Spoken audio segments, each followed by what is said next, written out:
Have you ever looked around your home or your daily routine and thought, why does everything feel so heavy? Like even the smallest decisions take more effort than they used to?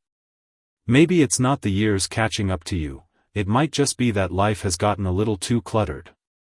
And I don't just mean your closet or kitchen drawer. I mean the kind of clutter that weighs on the mind, the schedule, and even your heart. If you've ever felt that way too, believe me, you're not alone. Many of us, after 60, find ourselves in a strange spot. The kids are grown. The career is behind us or winding down. And for the first time in decades, life is a little quieter, but somehow still feels noisy. Isn't that funny? We spend our younger years rushing, striving, taking care of everyone else. Then finally, when things slow down, it's like we don't know what to do with the silence. Or worse, we fill it with things we don't really need anymore, commitments, habits, expectations, even stuff that just ends up stealing our joy instead of adding to it. But here's the beautiful truth, this stage of life can be the most peaceful and freeing chapter of all, if we let it. And that doesn't require any big changes or expensive solutions. Just a little shift in how we choose to live each day. A little simplification, not just to get rid of things, but to make room for what really matters. In today's video, we're going to gently walk through 5 simple ways you can simplify your life after 60. These ideas are not only practical, but deeply powerful. They're designed to help you breathe easier, think clearer, and smile more often. Because the less you carry, the more room there is for joy. And if you love conversations about health, peace of mind, and creating a meaningful life at every age, please give this video a like, share it with someone who might need it, and subscribe to the channel. I'm on a heartfelt journey to reach 1,000 subscribers so I can continue sharing uplifting, life-giving content with our community. Your support means so much. Now, let's start with the first idea, something that might seem small, but can have a surprisingly big impact on your daily peace. Let go of the "I should be" mindset. This one sneaks up on so many of us. Even after decades of working hard and doing our best, that little voice in the back of our mind still whispers, "You should be more productive. You should clean the garage today. You should volunteer more. You should call so-and-so back." And sure, some of those things might be worthwhile. But when should becomes a constant background noise, it steals our joy. Here's the thing, you've spent your whole life showing up. You've given your time, your energy, your care to others. And you don't have to prove anything to anyone anymore. This is your time to listen to your body, your heart, and your soul. Instead of asking, "What should I do today?" ask, "What feels right for me today?" Maybe today's the day to sit on the porch with your tea and listen to the birds. Maybe it's the day to start that novel you never had time for. Or maybe it's just a day for a good nap. And that is enough. Letting go of the "I should be" mindset doesn't mean being lazy or giving up on growth. It means releasing pressure that no longer serves you and embracing the freedom to choose joy. It's permission to simply be, and that's powerful. Now that we've started softening the mental load, let's talk about something just as important, clearing physical space to bring in mental calm.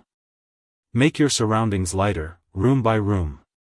Our homes tell stories, don't they? Every photo frame, every drawer full of old letters, every cupboard stuffed with just-in-case items, they're little time capsules. But after a while, those things can stop bringing us comfort and start making us feel stuck. And the idea of going through them all can feel overwhelming, like climbing a mountain with no map.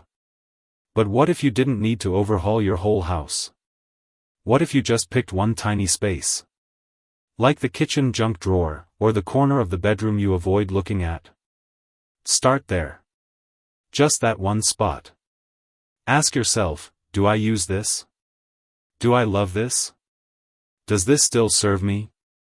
If the answer is no, let it go, with kindness. You don't have to throw away memories, but you can create more space for peace. One woman I spoke with recently said she made a little ritual out of it. Each Sunday afternoon, she puts on her favorite music, lights a candle, and picks one drawer or shelf to sort. Nothing big. Just enough to make her feel lighter when it's done. And she said something beautiful: the more space I create, the more I breathe easier. That's the gift of letting go. And it's not just about the stuff.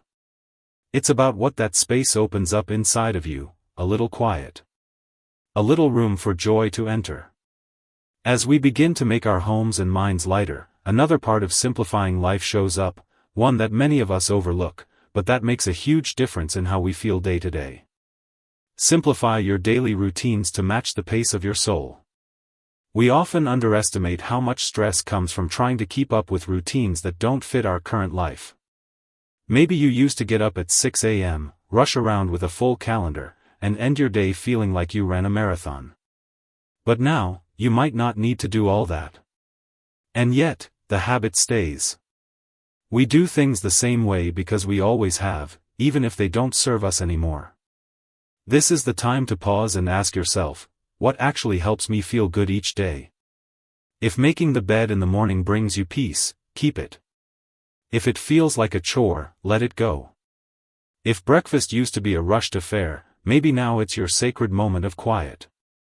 If you've been trying to do a daily walk at a certain time but it never feels right, shift it to a time that feels more natural. One gentleman I spoke with said he used to pack his mornings with tasks: coffee, news, walk, garden, all before 9 a.m. And he wondered why he felt tired by lunchtime. Then one day he decided to reverse it. He started slow. A bit of music, then reading, then a short walk after the sun warmed up. Suddenly, he felt more refreshed. Same tasks. Different rhythm. He had aligned his day with his energy instead of forcing his energy to fit his schedule. It's a quiet, powerful kind of wisdom, learning to live with your rhythm instead of against it. And it's one of the kindest things you can do for yourself at any age. There's something really beautiful about realizing that the pace of your day doesn't have to match the world's anymore. It's like stepping off a treadmill you didn't know you were on. When we give ourselves permission to slow down and listen inward, life stops feeling like a race. It starts feeling like a gentle walk in the garden. And in that space, something else happens: your time becomes yours again. You begin to notice the small things, the way the light changes in the afternoon, the taste of your tea, the softness of your breath. That kind of awareness is healing. And it brings us to another kind of simplification that often gets overlooked, but might just be the most important of all. It's time to simplify your relationships. And I don't mean cutting people out or making any harsh decisions. What I mean is allowing yourself to take stock of where your energy flows. Who lifts your spirit and makes you feel more like yourself? Who leaves you feeling drained, even after a short conversation? When we're younger, we often feel obligated to stay connected with everyone. We hold on to friendships that no longer feel right, say yes to family gatherings that exhaust us, or answer phone calls we don't want to take, just to avoid guilt. But after 60, you've earned the right to choose peace over obligation.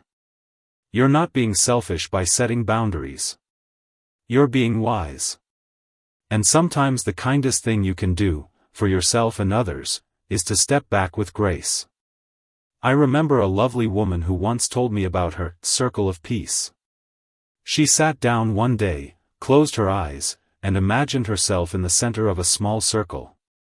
Then she asked, "Who do I want in this space with me, close enough to touch my heart, share my quiet moments, laugh with me, cry with me?" She wrote down 3 names. Not out of rejection, but out of love, for herself. She still spoke with others, of course, but she stopped giving away the most sacred parts of her time to people who didn't value it. And she said she felt lighter, freer, more herself than she had in years. Simplifying relationships doesn't mean loving people less. It means choosing to love yourself just a little more, and letting that love guide where your energy goes. As you create that emotional clarity, it has this ripple effect. You start to notice which conversations feed your soul and which ones wear you down. You choose kindness, but you also choose rest. And then something even more special happens. You start to attract people who feel the same way. The quiet ones. The kind ones. The people who understand that sitting in silence with someone who sees you is more valuable than 1,000 noisy exchanges. And now that we've opened up some emotional space, let's talk about one more simple but deeply nourishing shift you can make, one that ties it all together. Make space for joyful rituals. I'm not talking about a to-do list or something that feels like a chore. I'm talking about the small, personal routines that bring warmth to your day. The kind of moments that feel like a warm blanket on a chilly morning. The things that may not seem important on the outside, but inside, they feel like coming home. For some people, it's a slow morning walk to the same tree every day, watching how it changes through the seasons. For others, it's sitting with an old record, listening to the songs that carried them through young love, heartbreak, and triumph. It might be a quiet cup of coffee while writing down a few things you're grateful for. Or a little prayer whispered in the early hours when the world is still half asleep. What matters most is that it's yours. Not something you think you should do. Not something you feel pressured to maintain. Just a little act of care, repeated often enough that it becomes a part of your heart's rhythm. One man I spoke with had a beautiful ritual. Every evening, after dinner, he'd sit on his back porch with a small notebook. He'd write one thing that made him smile that day. Just one. Sometimes it was a bluebird on the fence.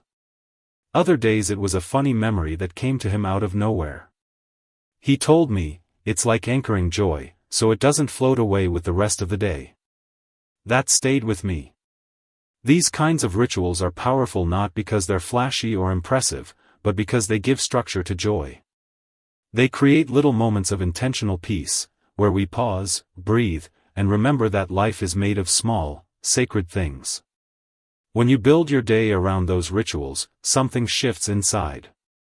You stop chasing big solutions and start living in gentle moments.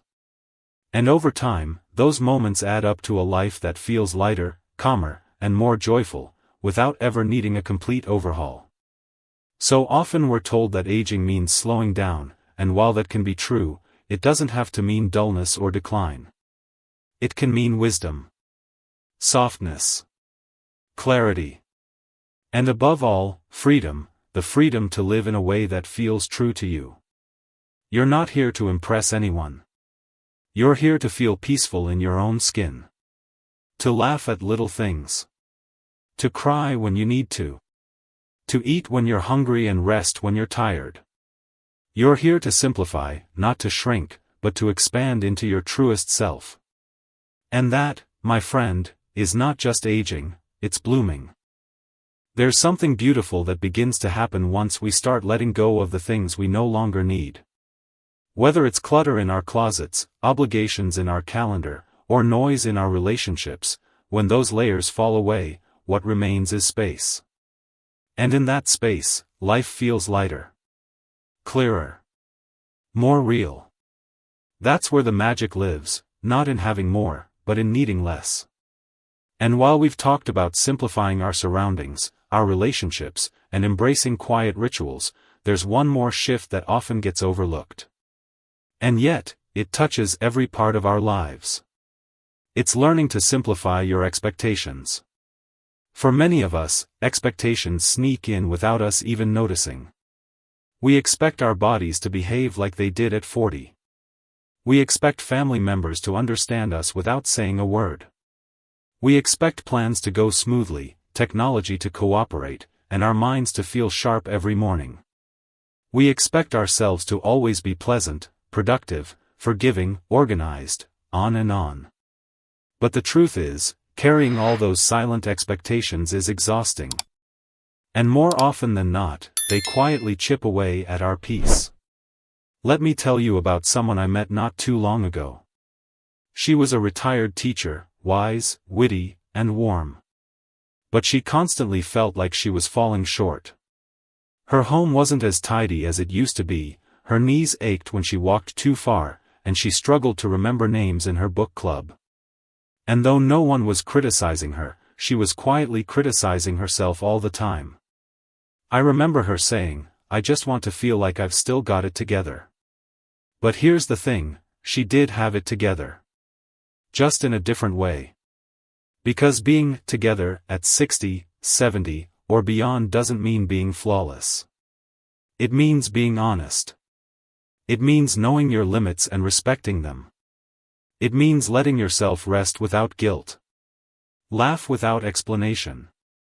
Change your mind, say no, or forget a name, and still know you are whole, you are worthy, you are enough. When she began to release some of those old expectations, the ones shaped by her younger self or other people's opinions, she told me she felt 10 pounds lighter, even though her body hadn't changed at all. That's the weight of unrealistic expectations. And letting go of them is one of the most liberating things you can do at this stage of life. So if your body doesn't move the way it used to, give it compassion instead of frustration. If your days look quieter than they once were, allow yourself to enjoy the stillness instead of longing for noise. If the people around you don't always meet you where you are, love them gently, but stop shrinking yourself to meet their needs. You don't need to do more to prove anything. You don't need to look younger, act busier, or pretend to be cheerful when you're tired. You just need to be true. There is so much wisdom in honoring what is, without constantly pushing for what was or what might be. Life has a rhythm now, and it may be softer, but that doesn't mean it's any less valuable. In fact, it may be the most authentic rhythm you've ever known. And that leads us to something that's quietly revolutionary, perhaps the most profound way to simplify your life after 60. Practice presence. Now, I know that might sound vague. But what I mean is this: be here. Be exactly where you are, not rushing into tomorrow or clinging to yesterday. Just, be here. When you wash a dish, feel the warm water. When you sip tea, taste it fully. When a breeze crosses your face, pause and let it move through you. These moments are simple, but they're also sacred. And we miss them when our minds are caught up in worry, in planning, in comparing or correcting. I remember visiting an older neighbor years ago. He was a quiet man who'd been through war, heartbreak, and the loss of his partner. And yet, he radiated peace. When I asked him the secret, he said softly, "I try to notice one beautiful thing each day. That's enough. That's what keeps me here." And maybe that's all any of us really need. To slow down enough to notice. A bird at the window. A warm hand. A familiar song. These are not small things, they are life itself. Presence isn't about perfection. It's not about emptying your mind or never feeling stress. It's simply about returning, again and again, to where your body already is. To this moment. Because this moment is the only place where joy can live. It's the only place where peace can find you. And when we practice that, even just a little, we begin to experience the kind of richness that no amount of busyness or belongings can bring. We remember that life doesn't have to be big to be beautiful. It just has to be real. So as we bring all of this together, I want to leave you with a gentle reminder: simplifying your life after 60 isn't about doing less to have less. It's about doing less so you can feel more. More peace, more clarity, more joy. It's about clearing out the noise so your heart can hear itself again. You are not behind. You are not broken. You are in a new chapter, one that invites you to live more slowly, more kindly, more intentionally. Let go of what no longer fits. Embrace what gives you ease. Fill your days with things that matter, and let go of the rest. And remember, every little change you make, every habit you shift, every expectation you soften, it all adds up. You don't need a complete transformation to feel better. You just need a few small steps in the direction of peace. If this message has spoken to you today, I'd love to hear from you. What's one way you've simplified your life lately, or one area where you're hoping to let go? Share your thoughts in the comments below. I read each one, and it truly means the world to me. If you found comfort or inspiration here, please take a moment to like this video, share it with someone you care about, and subscribe to the channel. Your support helps me keep creating more heartfelt content for our beautiful community. And wherever you are in your journey, I hope you take a deep breath today, look around, and remember, you are already enough. You are already worthy of joy. And this life, this simple, soft, stunning life, it's yours to enjoy, one peaceful moment at a time. Here's to living your best life at any age.